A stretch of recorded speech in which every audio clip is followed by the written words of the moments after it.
Meeting to order. Welcome to meeting number 39 of the House of Commons Special Committee on the Canada People's Republic of China relationship. Pursuant to the order of reference of May 16, 2022, the committee is meeting on its study of the Canada People's Republic of China relations. Now, I would like you to pay special attention to the following. We need to avoid audio feedback. I understand that we had another injury amongst our interpreters, and so we need to be extra careful. So before we begin, I'd like to remind all members and other meeting participants in the room of the following important preventative measures. To prevent disruptive and potentially harmful audio feedback incidents that can cause injuries, all in-person participants are reminded to keep their earpieces away from all microphones at all times. As indicated in the communique from the Speaker to all members on Monday, April 29th, today, the following measures have been taken to prevent audio feedback incidents. All earpieces have been replaced by a model which greatly reduces the probability of audio feedback. The new earpieces are black in color, whereas the former earpieces were gray. Please use only the black approved earpiece. By default, all unused earpieces will be unplugged at the start of the meeting. When you're not using your earpiece, please place it face down on the middle of the sticker for this purpose that you'll find on the table as indicated. Please consult the cards on the table for guidance to prevent audio feedback incidents. The room layout has been adjusted to increase the distance between microphones and reduce the chance of feedback from ambient earpieces. These measures are in place so that we can conduct our business without interruption and to protect the health and safety of all participants, including the interpreters. I'd like to thank you all for your cooperation. Now, today's meeting is taking place in a hybrid format. Members are attending in person in the room and remotely using the Zoom application. Please wait till I recognize you by name before speaking, and for those participating by video conference, click on the microphone icon to activate your mic, and please mute yourself when you're not speaking. Interpretation for those on Zoom, you have the choice at the bottom of your screen of either Floor, English, or French. For those in the room, you can use the earpiece and select the desired channel. A reminder that all comments should be addressed through the chair. For members in the room, if you wish to speak, please raise your hand. For members on Zoom, please use the raised hand function. The clerk and I will manage the speaking order as best we can, and we appreciate your patience and understanding in this regard. Per the motion adopted March 26, 2024, we are hearing testimonies in relation to the matters revealed in the Winnipeg lab documents. Now, we have some substitutions today. Mr. Nakvi is in for MP Oliphant, Mr. Angus for MP McPherson, Mr. Cooper for MP Lantzman, and MP Ellis for Mr. Couric. Mr. Couric will be a new permanent member of this committee, I understand. Now I'd like to welcome our witnesses for our first panel.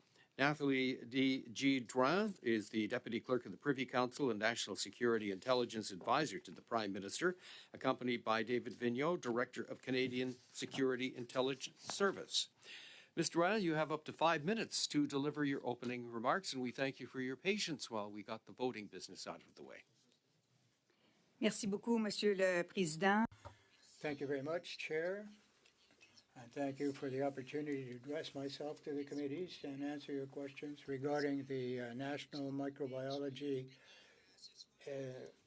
Laboratory. I'm accompanied today by David Vigneault, you know well, Director of the Canadian Security Intelligence Service, CSIS. I've been appointed Deputy Clerk of the Privy Council and National Security and Intelligence Advisor on the 27th of January last. In this capacity, I coordinate the agency's National Security and Intelligence Agency and carry out critical analyses. CSIS provided a briefing to officials of the National Lab to help them better understand potential foreign interference or espionage, including how employees could be vulnerable to outside pressure. And soon after, PIAC identified 2 employees at the National Lab who might be at risk and flagged their concerns to CSIS. PIAC subsequently noticed certain irregularities in the 2 scientists' activities, which prompted PIAC to initiate an investigation that in turn uncovered additional reasons for concern. As the 2 scientists' conduct became clearer through the investigation, PIAC took action, including seeking assistance from CSIS and referring matters to the RCMP for criminal investigation. Both employees were placed on leave and ultimately had their security clearances revoked. And in January 2021, their employment was terminated. Important lessons were learned from this matter, and security policies were improved accordingly. However, I think it is important to remember that PIAC was successful at detecting and removing a threat following awareness and vigilance, and by executing a robust, thorough process supporting by security partners. Le Laboratoire National de Micro The National Microbiology Laboratory is world-renowned for the excellence of its research and the many contributions of its researchers, men and women, to the public health. The lab is a prime example of the rich culture of open, collaborative culture of research in the sciences, of which Canada can be extremely proud. And it's precisely because of this reputation that for some time now, the security agents across the country have been warning about threats to Canada's scientific community. to understand. Innovation drives economic prosperity and technological advantage. Competition among states is focusing attention on edges of science. New discoveries can be immensely beneficial or, unfortunately, can be used to do harm. Canada produces world-class research in critical areas such as artificial intelligence, robotics, aerospace, quantum technology, and the life sciences. Our innovations make us a target. The People's Republic of China is the most significant research security threat actor in Canada, given its targeting of academia, government, and private sector institutions. Just as with PRC, political interference and transnational repression activities, China uses a wide variety of methods to pursue advanced technologies. As this committee is aware, China is not the only country of concern. For example, we saw strong indication that Russian hackers tried to steal COVID-19 vaccine research during the pandemic. Comme d'autres témoins vous l'ont déjà indiqué, As you've already heard from other witnesses, the agency has learned many lessons from the situation at the Winnipeg National Laboratory, and laboratory safety has been improved. In addition, the Prime Minister has asked me to make recommendations to him in relation to this situation. My review has already begun. I visited the laboratory on the 25th of April last. My visit allowed me to ask questions and learn directly from researchers on site. We discussed the sensitive nature of the work carried out at the lab and how safety measures have been improved.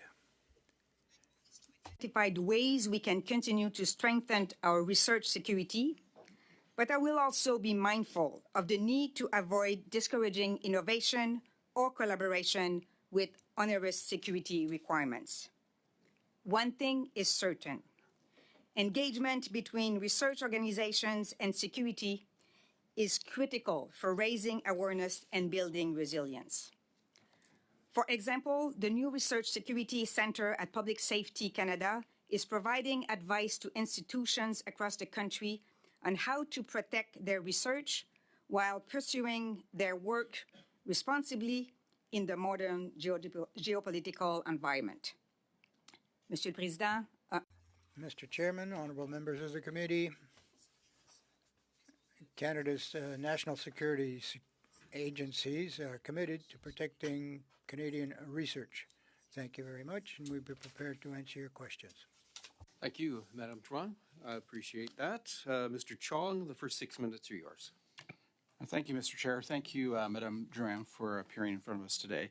My first questions are for you. You mentioned the first flag went up in August of 2018, and so it took till January 20th of 2021 to terminate Drs. Chu and Dr. Chang from the employment of the Government of Canada. And so what we're trying to understand here at the committee is the process that took 2.5 years to result in that termination. And so my first question is, when did the Privy Council office first learn of the concerns regarding Doctors Chu and Cheng? I don't have specific date to offer to you. As you know, I was not at the Privy Council, but this is not the reason. But I know that my predecessor have briefed the Prime Minister and the Prime Minister's office regarding the situation at the lab.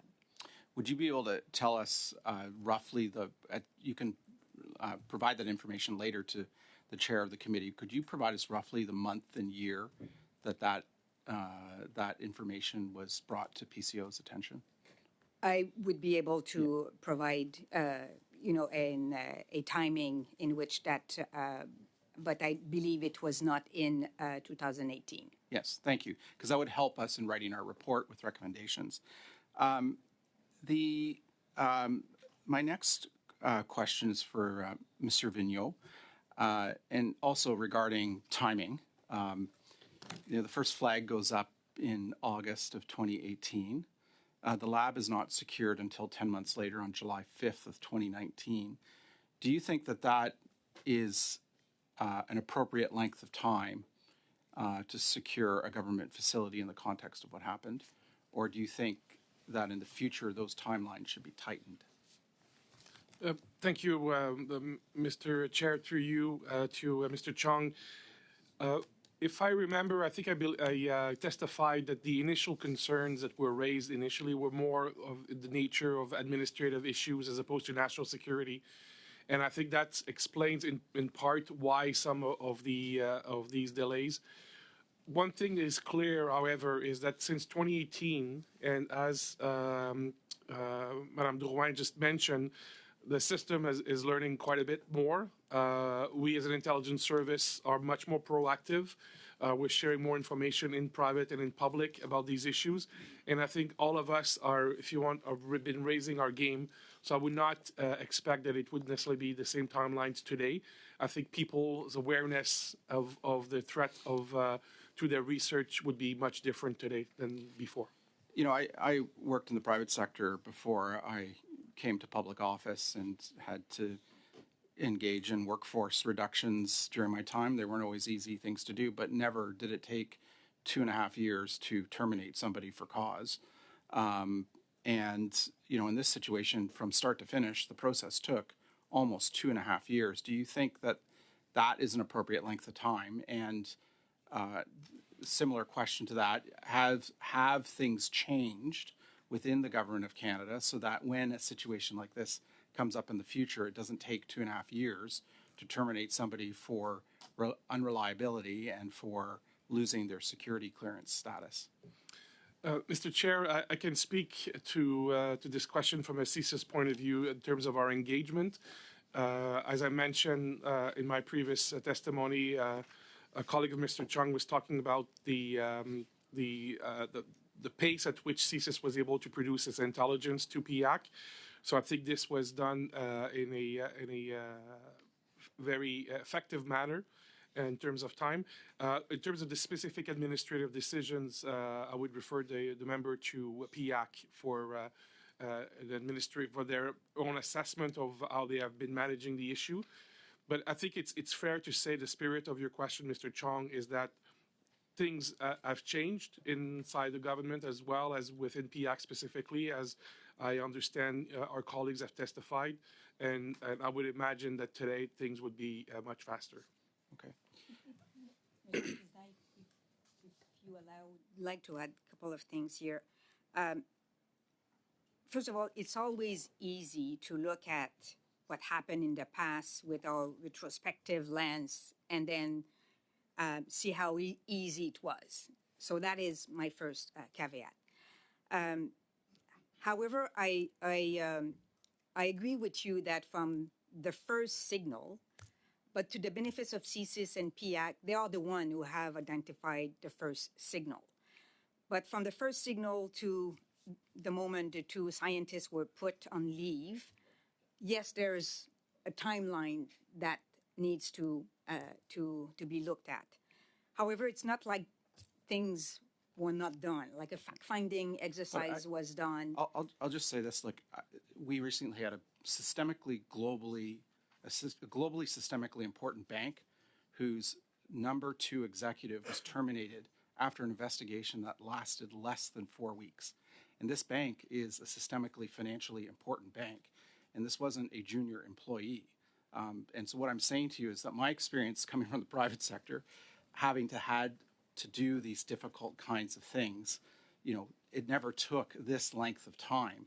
And so that's one of the concerns I think many of us have on this committee, is that it took almost 2.5 years from the first flag going up to a decision to terminate, which seems an awfully long period of time. Mr. Chong, thank you for your time. We'll now go to Mr. Nakabe for 6 minutes. Thank you very much, Chair, and I want to welcome the CSIS director back to this meeting. I'm not sure how many times we're going to ask him to keep coming back. I think this is at least the 3rd time. So thank you for your patience. I know you are a very busy person. I want to also welcome Madame Joanne and congratulate her on her new assignment as the security advisor at the Privy Council office. Thank you. I've always enjoyed working with you. Madame Joanne, I'm going to start with you to ask the question. In your experience thus far, and I know you've been with PCO for some time, what role does the Privy Council office plays in protecting Canada's research and intelligence, if any? The role I'm playing. So in the Privy Council's office. So maybe I think my role encompasses all security, national security aspect, and we know now that the national security also has an economic component. It can also have a health component, a climate component. So all that to say that our innovation and researchers is something, and the safety of our researchers, it's something that is under my purview, of course, with the support of key departments, mainly the science departments and the national security agencies. So research and protecting Canada's research, it's an active part of your portfolio in terms of ensuring from a security intelligence perspective. I think what I'm saying is that researchers' innovation, as I said in my opening remarks, can be target of and can be victims of national security threat. So I need to make sure that the system we have in place, whether it's the legislative framework, the procedures, that it is something that is being looked at by the different key departments and agencies. Okay, that's fair. And then to what extent does Government of Canada monitor patent filings by public servants? Is this something that is typically investigated during the process of security screening? So there is a lot of layers in terms of that. So if I only talk about labs, for example, employees are subject to security clearance at the secret level. They have also to respect the legislation that guide laboratories, and depending on whether or not they need a top secret, they will have to respect another layer of protection. So there's a lot of layers in terms of what they need to protect. Okay. In your opening remarks, you talked about that the Public Health Agency of Canada acted fairly in an expedited manner when they learned about these 2 scientists and took steps in order to ensure that that the National Microbiology Lab is protected and and the work that is being done there. But you also said, however, that there were important lessons that were learned. Can you articulate to us, in your view, what are those important lessons are, and what steps have, in your opinion, Privy Council Office and other government agencies are taking or have taken to implement those important lessons that you referred to? Yeah, I can talk about that. So first of all, let me repeat that when PIAC and the lab in particular received awareness briefing from CSIS, they themselves identified employees that were at risk, and they flagged those employees, and they found, unfortunately, other concerns. So those are the things that they have done. And then in terms of the lesson learned, I think it was on a couple of areas where they thought that some improvements were required. So first of all, on their management of their technology, making sure that, for example, they can trace who's accessing what, when, especially on the I will call that the administrative documents, not necessarily the research documents, but things, for example, the patterns and things like that. So they have strengthened in their technology system to be able to trace who has access to what and when. They have also enhanced their security and facility access, making sure, for example, that visitors, for example, that they cannot move within the lab without any surveillance and without being escorted. They have done a lot of employees' communication and engagement, and this is a very important component because in order to prevent other situations like that, awareness is key. Employees can be vulnerable, and sometimes they don't realize that they are entering into a co-optee relationship. So awareness is something very important.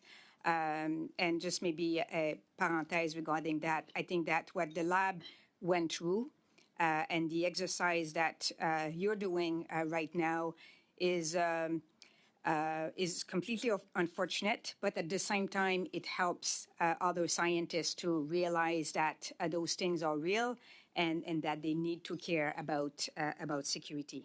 Thank you, Ms. Duran. We'll now go to Mr. Bergeron for 6 minutes. Merci, merci, Monsieur le Président. Thank you very much, Chair. Within the scope of our work of this committee, we've discussed a number of things. BFS Global, for example, is led by a consortium which is co-owned, I suppose, with Chinese authorities, and they're still requiring for visas, Chinese, here in Canada. We were quite surprised to see that no security clearance has been done for this enterprise. And all the revelations, of course, as concerns the Winnipeg laboratory, led us to request a documentation, which are part of the report today.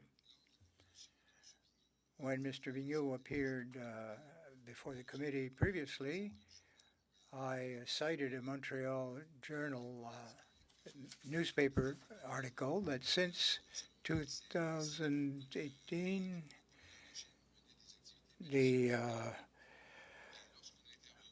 PRC was conducting manipulative activities in Canada, thought always that China would be a reliable partner that we could cooperate with on a scientific area. How do we explain the gap then between CSIS conclusions that there have been malicious activities by the PRC in research areas, technological, and a sort of easygoing attitude by the federal government since that time.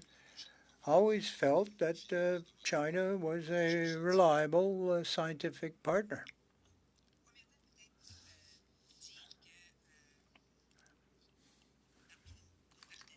Well, among our partners, or various partners,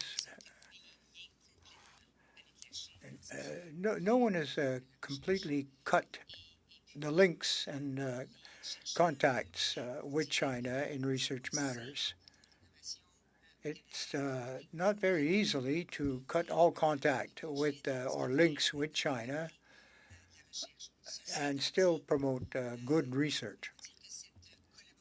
That's not to say that this cooperation has to be done blindly, as we might do with the Five Eyes partnership.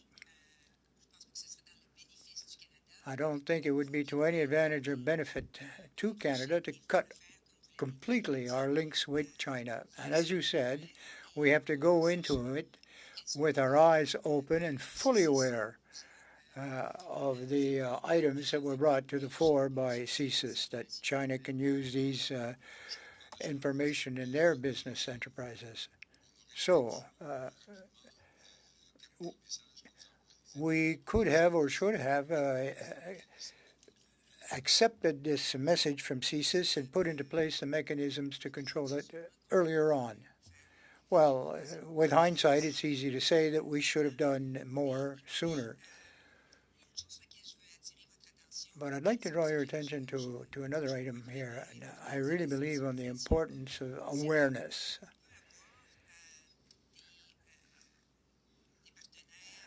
We may have partners or employees who began working with the Canadian government without having been co-opted by China and were perhaps later co-opted. We have to protect these individuals, and we have to encourage our partners to be on the lookout, on the alert for behaviors which might tend that someone would be co-opted. Well, I'm sure you're aware of the 1,000 Talents Plan. The two individuals in question here were party of that plan.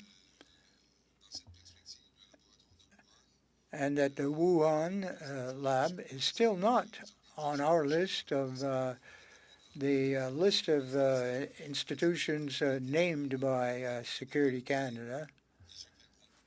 And how can we go about it then if we're not, if we want to be wide-eyed and alert? Well, there are some organizations with which Canada has no particular agreement. There is no contract between or agreement between the Winnipeg lab and that of Wuhan. Other global parties or stakeholders may have relations with their microbiology lab, and eventually there may be some projects shared in common, but there's no open contract or open understanding or entente at this time. My last question, Madame Drouin, just so we can understand quite clearly.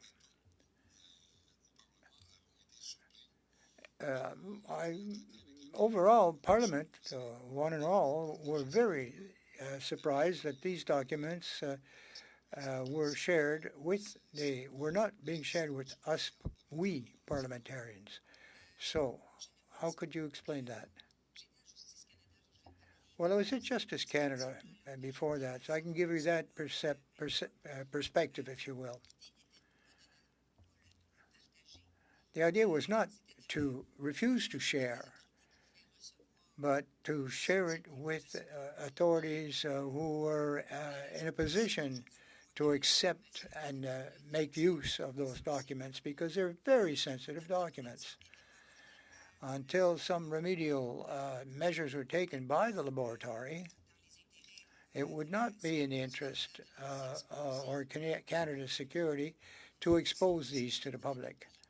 So it wasn't a refusal to participate and share, but it's to share in the proper forum, in the proper context with those who were enabled to do something with them. be it administrative or political. Well, and in the justice sphere as well. Thank you very much, Madam. We'll now go to Mr. Angus for 6 minutes. Well, thank you so much to our witnesses. Welcome, Madame Drouin. I've only dealt with you indirectly through our shared work on trying to get justice for the survivors of St. Anne's Residential School. Well, maybe I'd say it's partial work. But I would begin with our representative from CSIS. You know, my hair's turned gray while I've been in Parliament, and I remember a time when questions were raised about intellectual property theft from China, going back to my time when I was first elected and representing mining communities. So it was CSIS. Do you have a long list of research or concerns about intellectual property theft with the People's Republic of China? Mr. Chair, thank you for the question. We indeed do have a fairly long list of concerns regarding the PRC's attempt to steal Canada's secrets, both the government secrets, but also more and more what is being developed in our cutting-edge universities, our research laboratories. We know that, as I've testified in this forum recently, there is a stated goal of the government of China to make the People's Liberation Army the most sophisticated, capable military by 2049. And one of the ways they need to do that is also by stealing intellectual property from anywhere that they want in the world. And Canada is indeed part of that.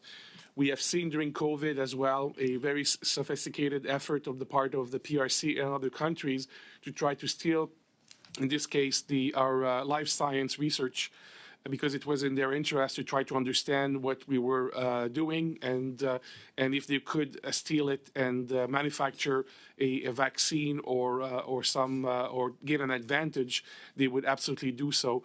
So that's why we have been saying publicly at CSIS for years now that what is making Canada prosperous today and what will be the source of our prosperity in the future years is at risk, and we need to raise our defenses to protect that.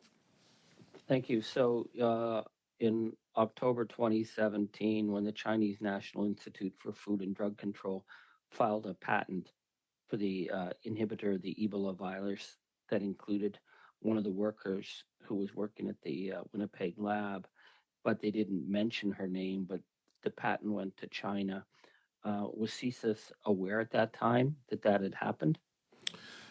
So, Mr. Chair, as you will understand, I cannot reveal the specific nature of our intelligence, but I will maybe take a step back from the specific question and answer Mr. Angus by saying that we would not, as an intelligence service, be aware of all the patents that they filed in another country.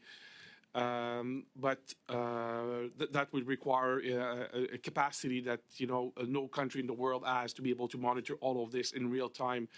But what I think is fair to say is that we understand and we adapt our techniques in our investigations by studying the behavior and the tradecraft of our adversaries. And this is one of the area that our investigators, working with our partners in the security intelligence community in Canada and around the world, are very much attuned to. Okay, fair play. I think the worst thing is after the fact of doing gotcha moments when these are very complex and there's all manner of things happening at the same time.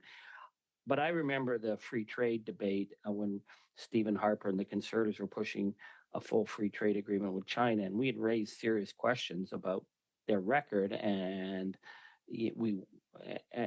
theft issues of intellectual property theft. So that gets signed in 2012, and in 2014, for example, the National Research Council was forced to shut down its servers.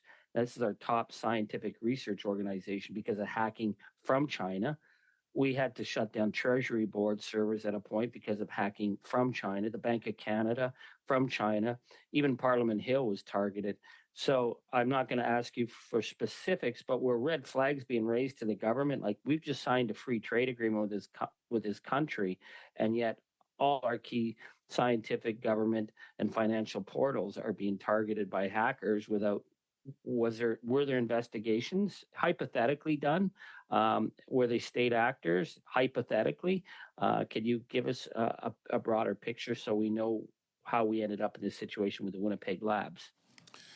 Mr. Chair, I think it's fair to say that there were indeed a number of flags raised. I was personally involved in the 2014 cyber hack by the PRC against the NRC, and I can tell you that all the right authorities in Canada and also abroad that were of concern were much aware of what was going on.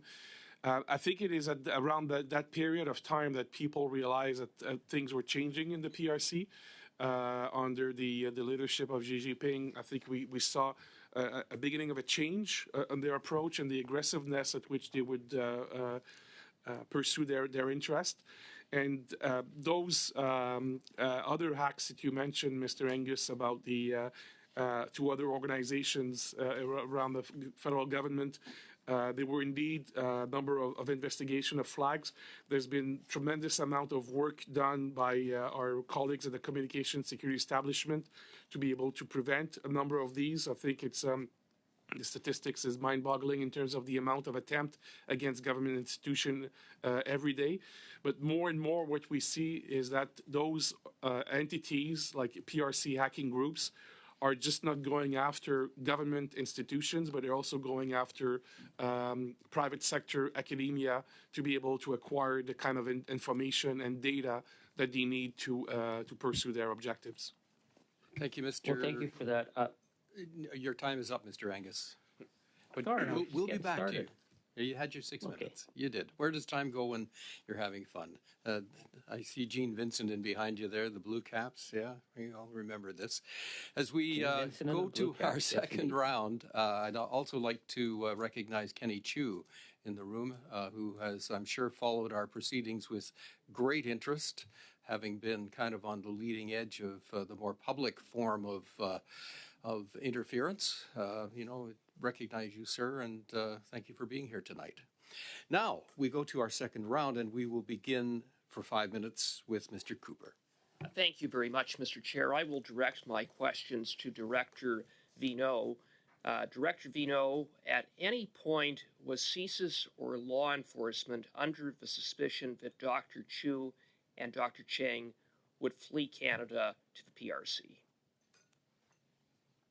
Mr. Chair, as I mentioned numerous times at this committee, I cannot reveal the specific details of our investigation, and that would include the specific information that was known at some specific points.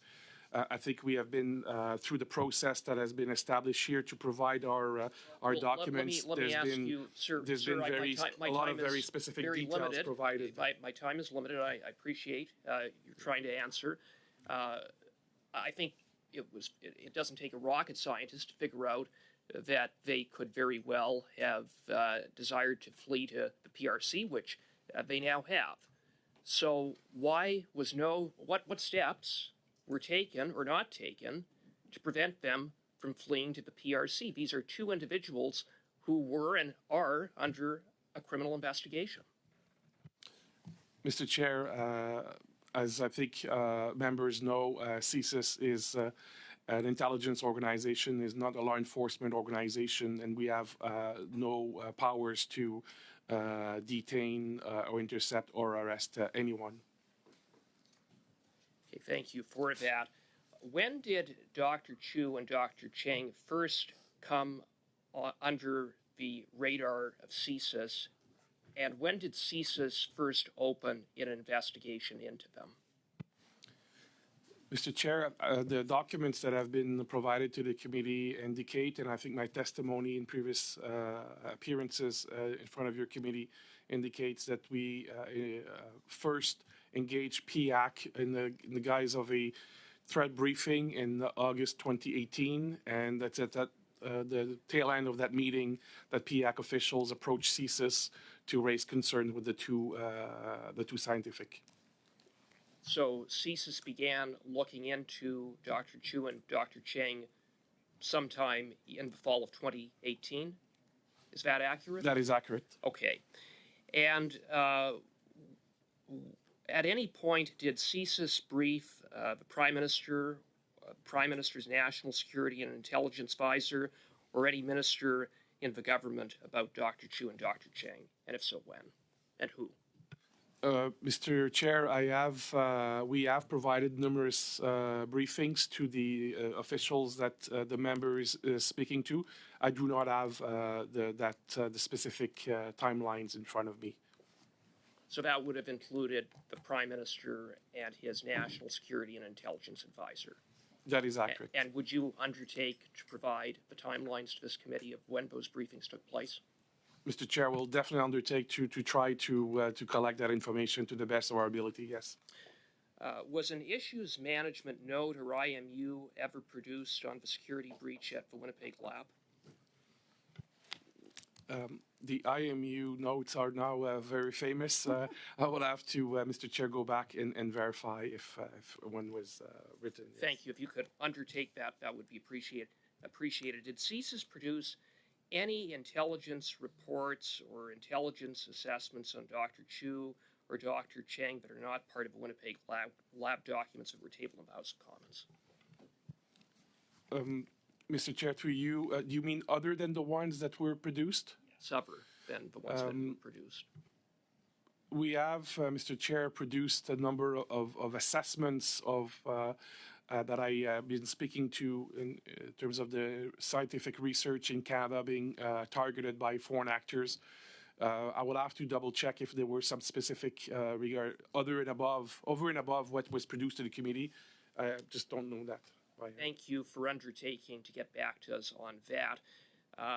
There was paragraph 54, for example, of the CSIS security assessment of Dr. Chu states that she gave access to 2 employees of a PRC institution whose work was not aligned with Canadian interests.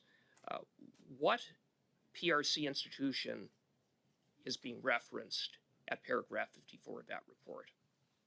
Mr. Chair, as you know, the process by which these documents were produced to the committee went through a very elaborate review process with 3 distinguished judges. The information that is produced to the committee at this point is what is available, what we can release in the public domain. I will not be able to go further than that at this point, Mr. Chair. Thank you, Mr. Cooper. We'll now go to Mr. Frangiscatos for 5 minutes. Thank you, Chair. Thank you to both of you for being here tonight.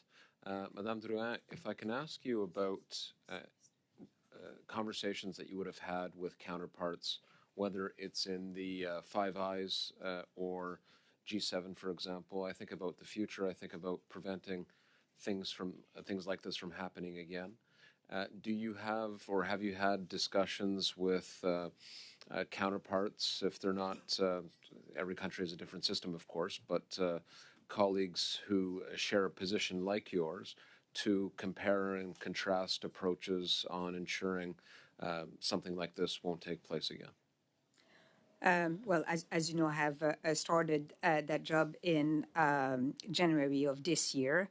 But I did have some bilaterals with some colleagues where we talk about different risk. As I said, whether it's the risk related to artificial intelligence, securing our space, or economic security. We talk also about different risks, but not specific to managing labs, for example. That's fine, insofar as the question of security is concerned, because we can focus on labs as we naturally are here. But you mentioned AI, for example. This is an emerging area and one that there's so many questions about. Do you have any thoughts on that specific issue? On AI? So from a security perspective and what that means for Canadian security as it relates to China specifically?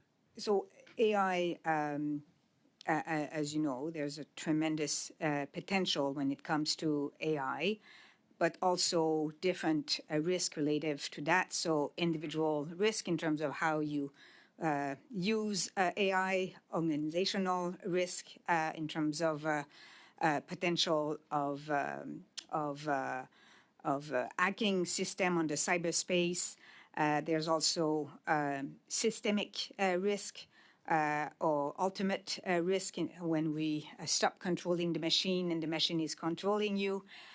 So those are the big type of risk that international safeguard, and we like Canada to be kind of a lead player in terms of determining what should be those safeguards regarding AI for the future. Thank you very much. Mr. Vigneault, if I can go to you, and I didn't expect to be talking about AI tonight, but you've raised it, and I think it's a relevant point. When we think about, again, prevention, what role does AI play? And I know it's very difficult to kind of speculate about the future, but this is an emerging area. What role could AI play in this regard in terms of securing? I'm not thinking in specifics here. I'm not talking about labs per se, but in our overall security, whether it's labs on the one hand, all the way to critical infrastructure. Does AI have a role to play? Is this something that security officials like yourself and counterparts like yours are talking about and looking to? Because there's the negative side of AI that's widely discussed, but we should make it work for us wherever we can, I think. Thank you, Mr. Chair, for the question. Absolutely. We're trying to look at AI from the two sides of the coins. We need to look at it for how can we harness artificial intelligence in our own practices. We are at CSIS using AI for different processes already. We're working with partners in Canada and around the world to try to harness artificial intelligence from a national security point of view and how it could be of benefit. And we do that because we also understand, or try to understand to the best of our ability, the threat that comes from nefarious actors using AI. We've talked, for example, about how artificial intelligence can easily be used right now by fairly unsophisticated actors to be able to create deepfakes that are credible enough to lead someone to believe that indeed that action was done or those words were said by someone. And so it is not just a problem for the future, it's a problem for today. And the more we can work together on understanding, harnessing the power of AI and protecting ourselves will be great. And as was mentioned in Madame Drouin's opening remarks, Canada is one of the most dynamic areas in the world for artificial intelligence. We have some of the best scientists and some of the most cutting-edge research, and we know that this is a target for a number of people. And so we're working with the appropriate partners to try to secure that research and innovation. Thank you very much. We'll now go to Mr. Bergeron for 2.5 minutes. Merci beaucoup. Madame Drouin, vous nous parliez. Thank you very much. Madame Drouin, towards the end of your presentation, you were talking of the administrative sphere or the political sphere, and you seem to evoke that there may be a political solution. But perhaps to illustration of the perhaps lack of openness in the sharing of documents, we were prepared to go after the Speaker of the House. Is that not an example of this position of the government, as I was saying before? All due respect, no, it was not a refusal. It was a reticence, if you will, to share with that particular forum, if you will. Now, in politics, it's quite binary. Either it's yes or no. You do it or you don't. We were faced with a conflict, a conundrum, which was quite difficult for the officials and the interface with public. Parliamentary privilege is one facet, but there's also the law which we must obey. So if we're to square the circle, it's very difficult to resolve that. For us, it's quite contentious for ourselves. Other than any solution that you may be able to identify, the only solution that we would have would to refer to the courts to get some assistance in deciding what we should do. Which way were we going to bend towards parliamentary or, well, listen, parliamentary privilege is statutory and is well established. Well, yes, but I'm that would be interesting to a lawyer, a specialist, a constitutionalist, but I'm not that. That far. Juste une petite question très rapidement.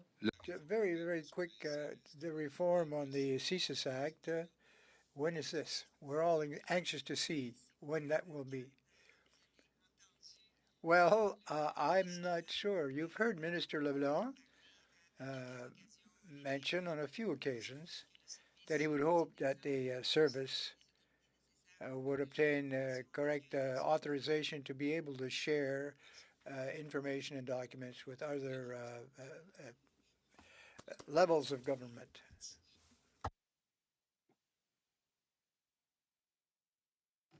Mr. Angus, your turn. Thank you, Chair. Mr. Vigneault, we were talking in my first round about the cyber attacks that were launched against the National Research Council, Treasury Board, Bank of Canada, various parliamentary institutions in 2014 that were tied back to China, and that began to raise red flags. This year, we had FinTrack pulling its corporate systems offline due to cyber attacks. Were those cyber attacks tied to sources in China, or was this other kind of gang activity? Mr. Chair, I'm not at liberty to discuss the specific details of that cyber attack. It has not been attributed publicly by FinTrack, the origin of that attack. I can say that, ourselves and our other partners in the national security and cyber community in the government of Canada are working directly with FinTrack to support them, but the attribution has not yet been made to this event. Okay, thank you very much for that.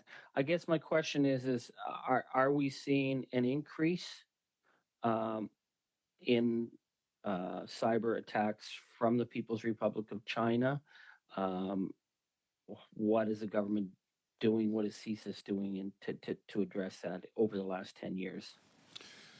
So, Mr. Chair, I think it's. I would concur with the, or I would say to the question from Mr. Angus that we are seeing and detecting more cyber attacks from the PRC, but also from many other countries, states, but criminal organizations as well. So we see the rise of ransomware that sometimes is purely for criminal nature and to be able to accumulate dollars fraudulently. Sometimes we see those ransomware groups working at the behest of states, and we also see state-sponsored cyber attacks against government entities for spying purposes. But also a very worrying trend, we see some countries are engaging in cyber attacks against our critical infrastructure, and they are directing those attacks at often to pre-position themselves, to not necessarily stop or undertake any action, but to be there in when they decide to act on Canada or other countries to force Canada to take a specific policy position. So this is, I think, a area of concern, and the PRC has been publicly called for that in the recent past. I would say that CSIS plays an important and unique role in the what I call the cyber ecosystem. We're working very closely with our partners at the Canadian Cyber for Cybersecurity, at the CSC with our partners at the RCMP and Public Safety Canada, Treasury Board. So what essentially you see, Mr. Angus, is, we need to bring this ecosystem of all of the different players who have tools and authorities to do something to really play well, because our security depends on it, and the actors who are attacking Canada for criminal or national security purposes are getting better at it. So we need to increase our own vigilance. Thank you, Mr. Vigneault. Thank you. We'll now we're going to do one more round, 5 minutes each, first for Dr. Ellis and then for Mr. Erskine-Smith. So Dr. Ellis, 5 minutes to you. Thank you very much, Chair, and thank you, witnesses, for being here, and to you, Mr. Vigneault, for being here again. I have a bit of a dilemma in my mind. We've talked at this committee that the things were different before the incident at the National Microbiology Lab, and we've also said that things have changed at the National Microbiology Lab. I guess my contention is, when I look at a report, and Mr. Vigneault, I'm sure you're familiar with this report called China in the Age of Strategic Rivalry. It's produced by CSIS in May of 2018. It goes on to talk about a report from CSIS concluded that China was engaging in targeted efforts to co-opt the New Zealand business, political, and intellectual elite. My contention then is that things were really not different when this incident started, at least in August of 2018. So why do we say that it wasn't? Because things were not great then. We knew that China was out there, the PRC was out there looking for secrets from other countries like New Zealand. Why would we think Canada was any different? So, Mr. Chair, I'll go back memory lane here, and I believe that the report that Mr. Ellis refers to is a document that was sponsored by CSIS, but produced by academics under Chatham House rule. And so this were the conclusions about New Zealand were the conclusions that were made public by CSIS through this academic report. I remember those details because, as you can imagine, New Zealand, reacted to this report. But I think it's fair to say that, even back then, the academic community, the national security community in Canada and across a number of other countries were indeed very worried about the PRC's activity. I believe I mentioned this committee. One of the most significant moments of that change is when the PRC proactively, even not waiting for the final report of the International Court on the jurisdiction, the sovereignty of the South China Sea, preemptively said that they would not respect the ruling. And they say that's our sovereignty. And I think, there's some of these moments, that some of them are public, some of them are known through intelligence, that when we start to see a shift. And that shift, I think, is important to put it in perspective. Madame Drouin said something I think that's very important. It is sometimes in our own national interest to collaborate with Chinese entities, but we need to do it with our eyes wide open and make sure that we protect our own base. And I think this is why it's important. If it's good for Canada to collaborate, because we can get something good out of it, we must do it, but we must do it Thanks, and protecting the base. I'll interrupt you there, Mr. Vigneault, but you know that things were not in great shape. And then we had information from PHAC to CSIS to say there might be threatening actors at the National Microbiology Lab, and it still took more than 10 months to secure the lab, more than 2.5 years. And your contention, sir, has always been that, well, they were Canadian citizens, we had to give them the benefit of the doubt. But as my colleague easily points out, we can get rid of a person who is a bank a senior person here in Canada much more quickly. This is national security. And I guess the other question then is if things were great then, as with regards to security at the National Microbiology Lab, why have they had to change so radically now if they were great then? Clearly they were not. And clearly the situation was not as rosy as you have tried to paint to the committee, sir. Monsieur le Président, si je peux me permettre, couple of things here. So the nature of research and scientists and their DNA is you need to share the result. You need to work with others. Like this is how they work. So when I say that a shift happened, is that now they understand that desire to put their results out there, to share their outcomes with others, come with an important security component. Ma'am, with all due respect, what we're talking about here is the security. I'm not talking about scientists. I understand that scientists want to share their work, but the security was lax at the lab, and now it is different. That falls squarely on the Prime Minister's shoulders, on your office, ma'am. And I guess the other thing is, it took so long to secure the lab. My only conclusion is that there was political interference to slow down the investigation. And ma'am, you can roll your eyes at that all you want, but what other conclusion could we possibly have that we can get rid of a senior bank executive quicker than we can get rid of potential espionage creating scientists at a national lab with secret facilities? A very quick response, Ms. Tron. Maybe one thing, as I said, yes, with retrospect, we can always say that things could have been faster. However, at the beginning, it was not even clear that it was national security issue.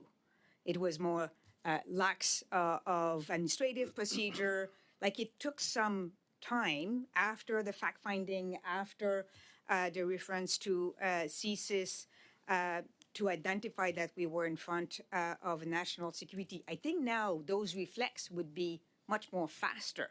And yes, we can say that it should have been faster at the time, but going forward, the reflex will be faster in terms of making the links between those deficiencies, those conducts with national security. Thank you. We'll now go to Mr. Erskine Smith for final 5 minutes in this panel. Thank you, Chair. Thanks for attending today to you both. Mr. Vigneault, you've attended a couple of times, and I think I've canvassed all the questions I'm interested in canvassing with respect to Ms. Chu specifically. But I am interested, paragraph 21 of the June security assessment, it stood out only because we've just lived through a pandemic, but it says, Chu and other Wuhan Institute of Virology employees were approved by a Chinese evaluation committee to conduct a CIS high-end user nurturing project. That was between June 2019 to May 2021 is ostensibly the time period for that project. And that the project planned to use reverse genetics in order to create synthetic virus strains. This was to assess cross-species infection and pathogenic risks of bat filoviruses for future vaccine development purposes, which suggests that gain-of-function studies were possibly to take place. So I don't want to go down a conspiracy rabbit hole here, but I note that American agencies have said that lab leak is low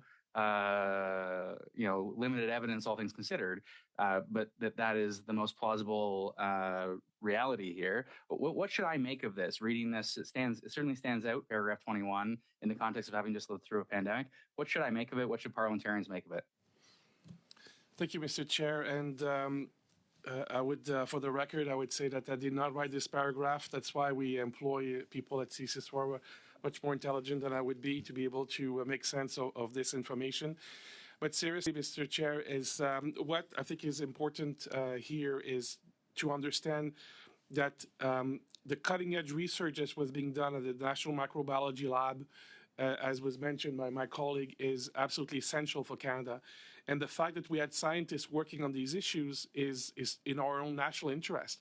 The problem, and the committee has been very clear in this issue, is that there were two individuals who lied to their employer and engaged in activities that were not that were against Canada's national interest. And I think this is where we need to, the complexity of the world of national security and of the world of international collaboration of science, these principles sometimes, will clash with each other. And this is only by having a very sophisticated approach and having a better understanding of how these different relationships will, and the different put and takes depending on the issue that will be assessed more in the national security, put more weight on this versus more weight on the international scientific collaboration. And maybe the last thing I would say to you, Mr. Chair, to Mr. Erskine Smith, is that we have Canada and CSIS have not concluded that the virus indeed jumped out of the lab, as others have said. And I think our intelligence community friends in the U.S. have different perspective on this issue. Well, my last question, and we got a minute and a half or so left, but did you read, you mentioned other security agencies in other parts of the world. Did you read this morning's explosive Washington Post story covering the global efforts from the security agency out of India? Yes, Mr. Chair, I have. And for all of the time, and it's valuable time to spend examining the events that took place at the National Microbiology Lab in Winnipeg, don't you think we should spend as parliamentarians at least as much time on an international effort? I'm reading here the operation was approved by the India's security agency's chief at the time. Modi's national security advisor was probably aware of it. It was related to an assassination attempt in the U.S., a successful assassination here in Canada on Canadian soil. Should we not spend at least as much time on an issue like that? Mr. Chair, I will not be as presumptuous as to tell the parliamentarians what they should do, but I can tell you as the director of CSIS and with our colleagues at the National Security and Intelligence Community in Canada, we are as concerned with many files. The threat environment in which Canada is evolving right now is probably the worst that we've ever seen. And I think it is important that, all venues to discuss threats to Canada and what we can do about them, that we can find is probably time well spent. And maybe, just maybe, Conservatives tripped over themselves a little too quickly in accusing the Prime Minister of misstating the facts when the facts are obviously clear sitting here today. Thank you. And thank you to Madame Drouin and Monsieur Vigneault. Thank you for your time today. We will now pause briefly and begin our next panel in a few moments.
So we resume. I'd now like to welcome our witness for the second panel, Dr. Matthew Gilmore, research scientist.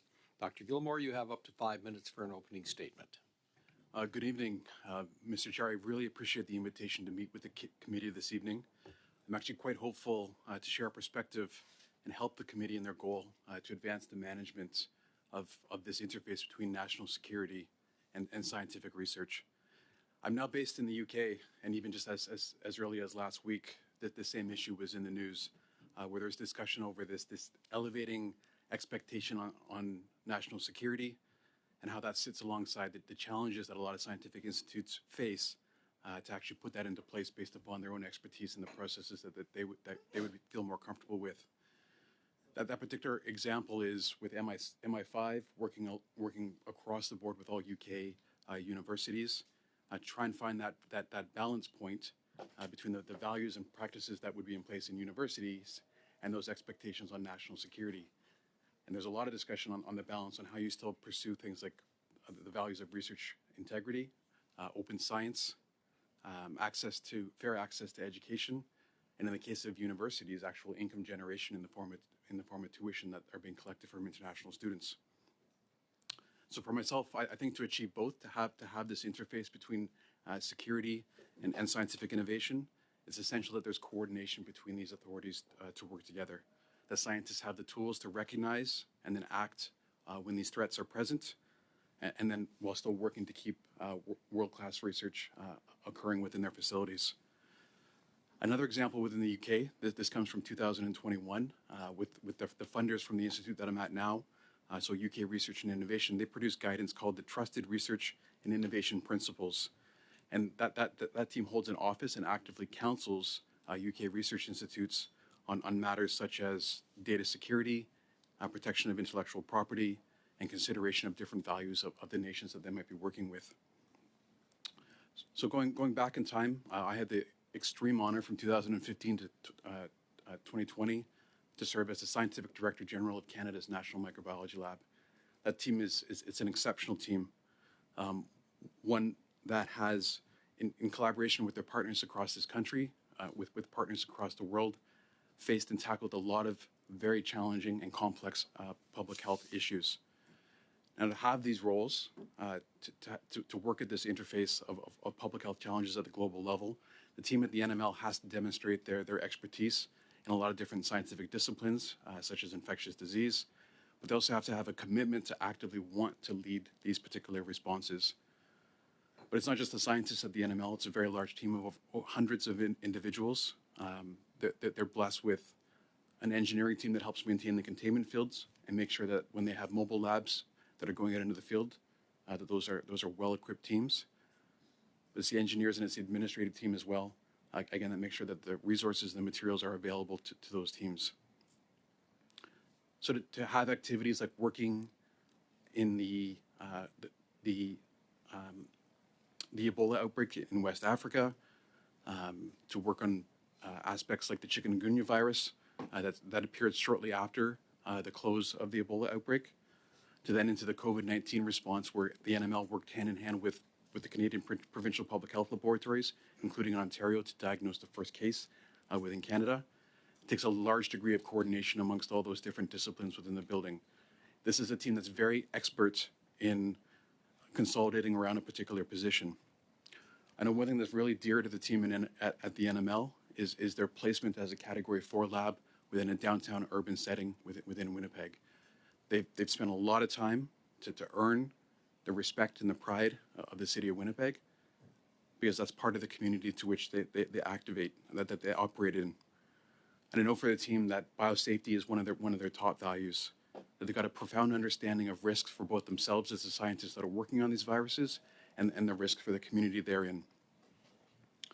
So going towards 2018, to the credit of CSIS, they were increasing the awareness of these foreign interference risks, and they were working with frontline actors like us at the National Microbiology Lab to make sure that we had awareness of these different risks.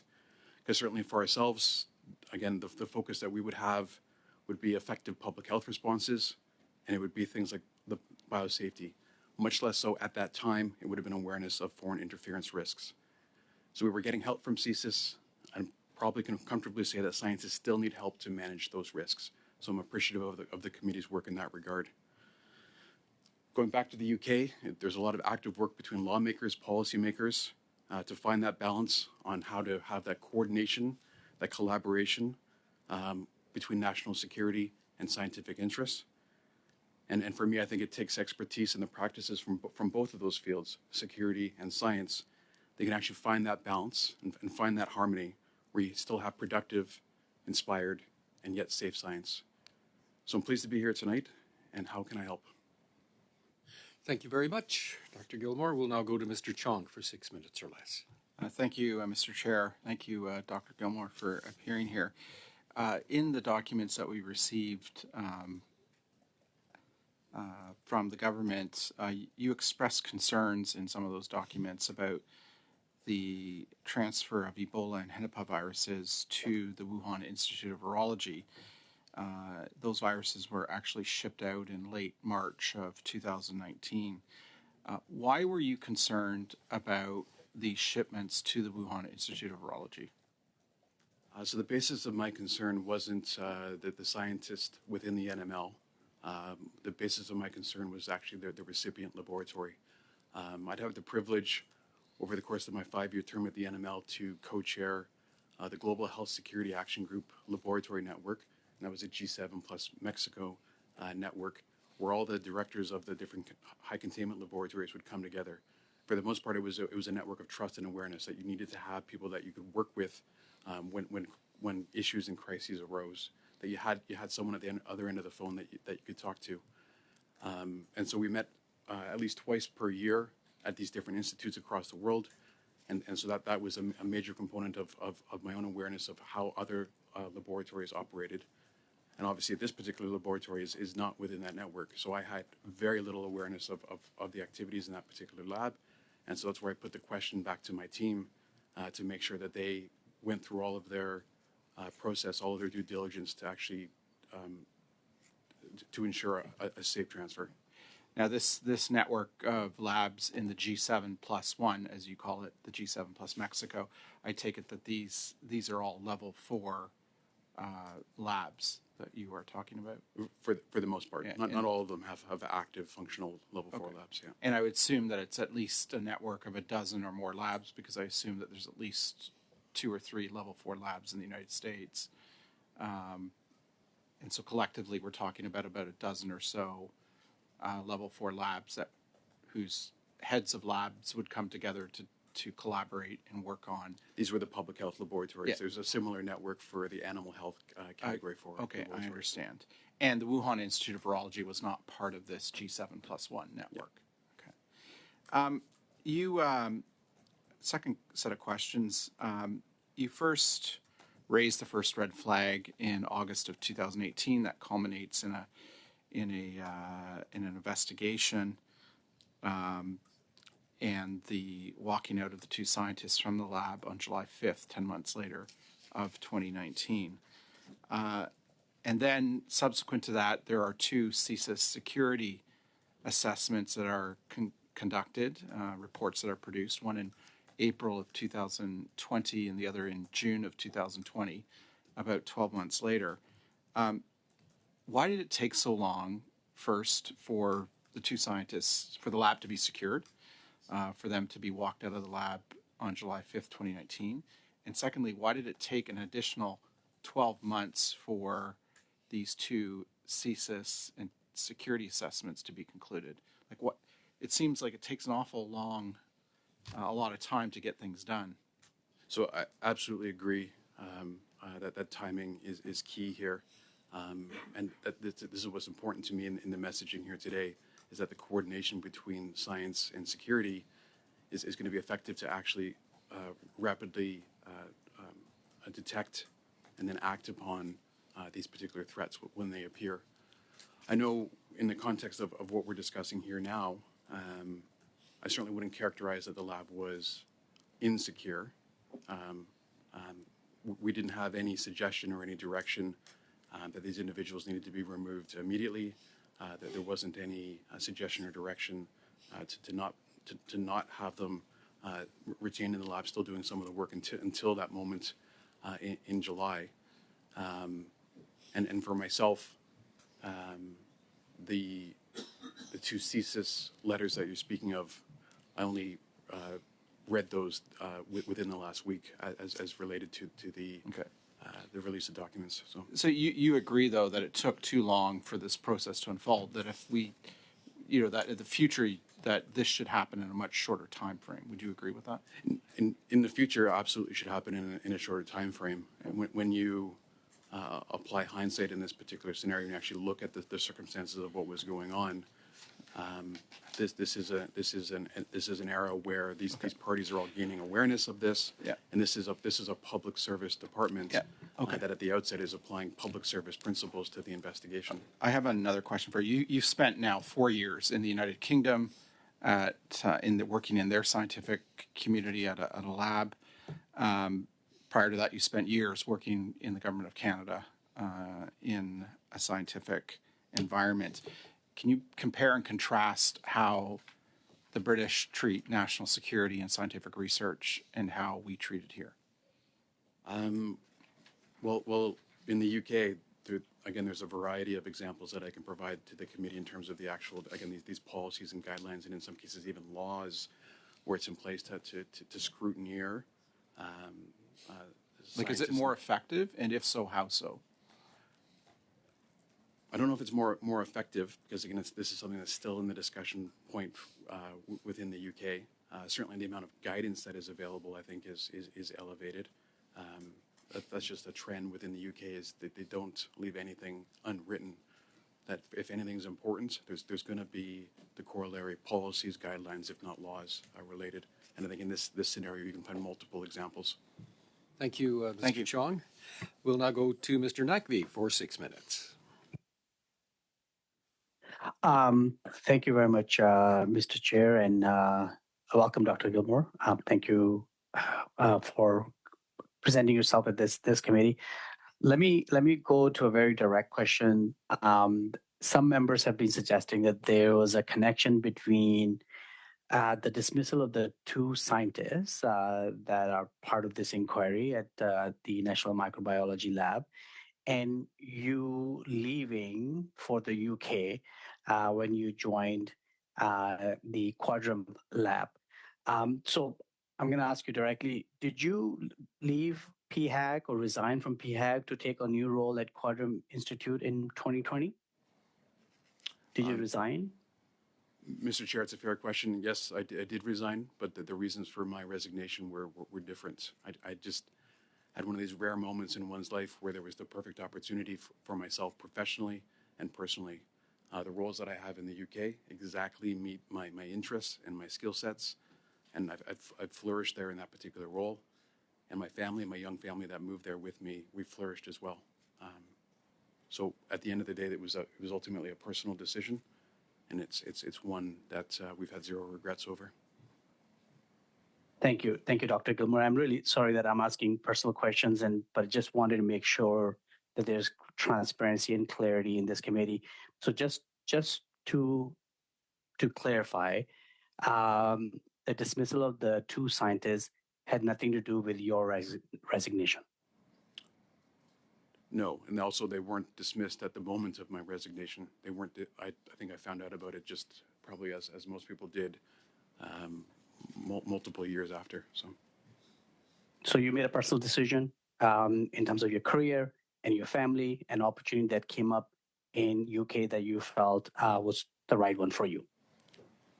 Mr. Chair, I'd agree with that. Great, thank you very much. Let me go to a second set of questions, and that's in regards to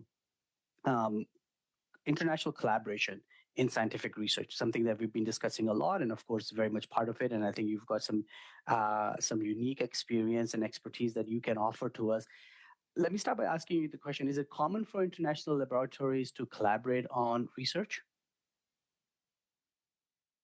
The sharing between institutes is not just the materials that would be transferred back and forth. It's the expertise, it's the lived experience, it's epidemiologic information, it's metadata. There's a variety of requirements that you have to have for successful science, and that would have been one of the other bases for that, the laboratory networks that we had both internationally and within Canada. Certainly for a group like the National Microbiology Lab, there's no way to act in isolation. And it's why their principal mandate is working with the other 10 provincial public health laboratories across the country.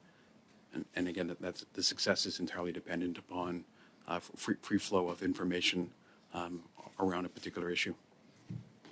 And what's the importance here in terms of importance to science? I'm thinking in terms of this extensive collaboration that you're speaking to on an international scale.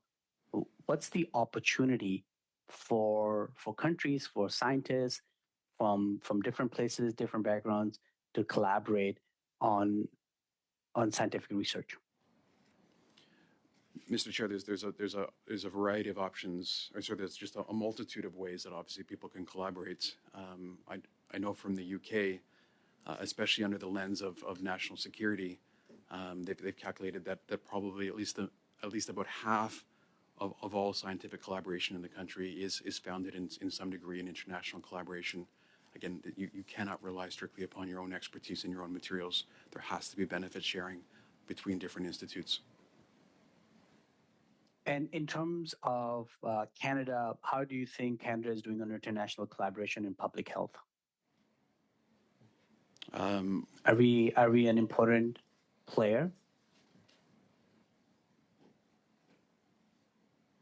Yeah, Mr. Chair. That's another complex question, but I know Canada is well respected in terms of its microbiology expertise, of its virology expertise, of its roles in the study of the transmission of antimicrobial resistance.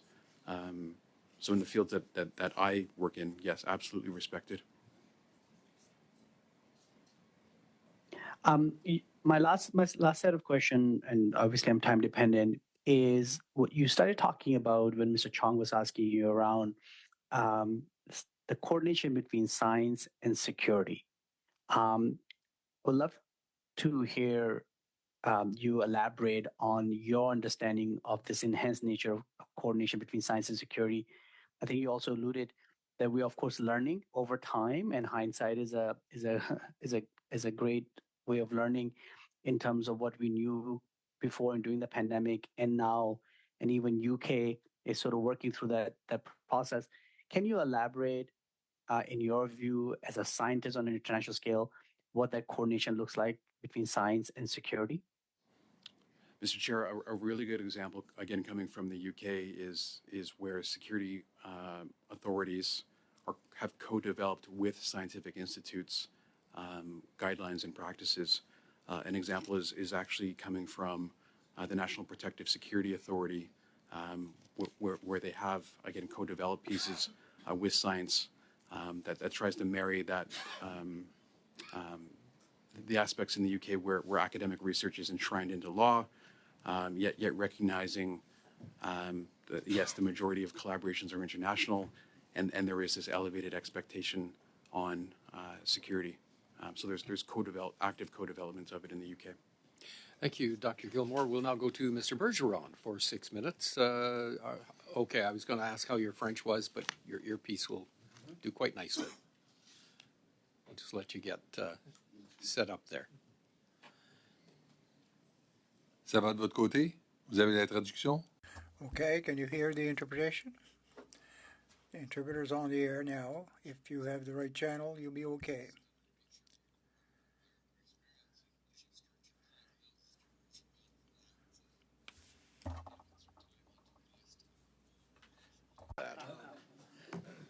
But I won't.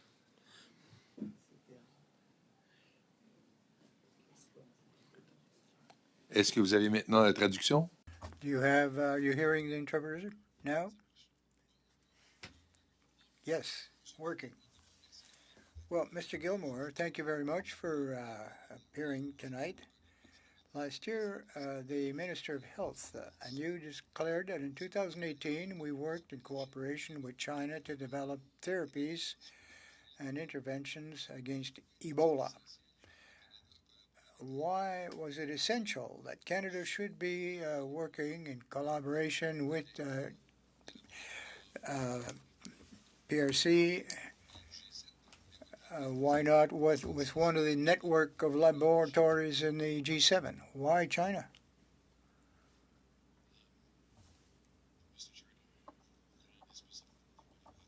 China over the course of the Ebola virus work, but certainly in general, internationally, there would be coordination and collaboration on this because, of course, for most countries, this fortunately is not a virus that is native to your country, so it's something that you have to work with other countries to obtain and work on. But I'm sorry, I'm not familiar with the specific project being discussed. Ben, j'aurais cru que vous Well, I would have thought that you would be informed of this cooperation because we sent to the PRC specimens of Ebola virus. And if we sent these Ebola samples to China, it's because they didn't have any, they had none. So why would it be necessary to work with China on a virus such as Ebola?